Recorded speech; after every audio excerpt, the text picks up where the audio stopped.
গোপালগঞ্জে বাঙ্গি চাষে লোকসানের মুখে কৃষকরা।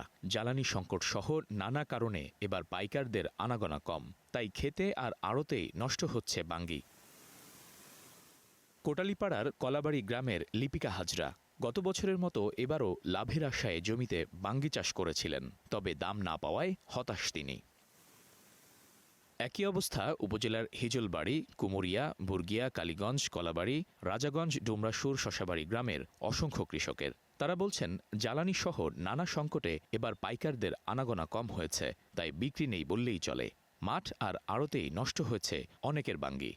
এবছরও দেখা যায় প্রত্যেক কৃষকের লস হবে। সব জায়গায় কিন্তু মাল আছে, কিন্তু মাল কিন্তু বিক্রি হচ্ছে না। সেই কর্তৃপক্ষ যারা আছে তাদের কাছে আমরা অনুরোধ রাখবো যাতে আমাদের এলাকায় পাইকার আসতে পারে এবং আমরা এটা বাজারজাত করে আসার দাম পাইতে পারি। জমি বিক্রি করা লাগবে এই ঋণ দিতে হইলে, এরকম পরিস্থিতি এখন। কোনো বাজানো কোনো কায়দা নাই। এই যে পরিবেশ, খরচা পয়সা হবে না মানুষের। এক জমি 20,000 টাকা বন্ধক রাখা, সেই জমিতে আরো 10,000 খরচ, এই টাকা আমার 10,000 টাকাই উঠবে না। 4 টাকা 5 টাকা এক পিস বাঙ্গি, এখন তো কৃষকদের বেশ হিমশিম খাই যাইতেছে। বেচাকেনা কম, ক্ষতির মুখে পড়েছেন স্থানীয় ব্যবসায়ীরা।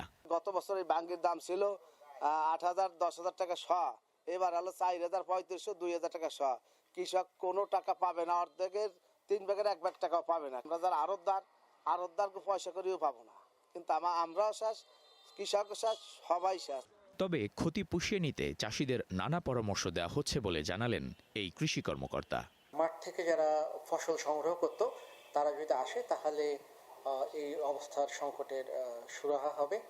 আর সবচেয়ে বড় কথা, আসলে বাঙ্গি ফসলটা যেহেতু যখন আমরা হারভেস্ট করি তখন মোটামুটি একবারই পাকে, এটা একটু ডিফিকাল্ট সিচুয়েশন। এই জন্য আমরা কৃষকদেরকে যেটা পরামর্শ দিয়ে থাকি যে ক্রমান্বয়ে হারভেস্ট করার জন্যে। তো আশা করি আমাদের পরামর্শ শুনলে কৃষকরা লাভবান হবে। এবছর গোপালগঞ্জে 327 হেক্টর জমিতে বাঙ্গির আবাদ হয়েছে।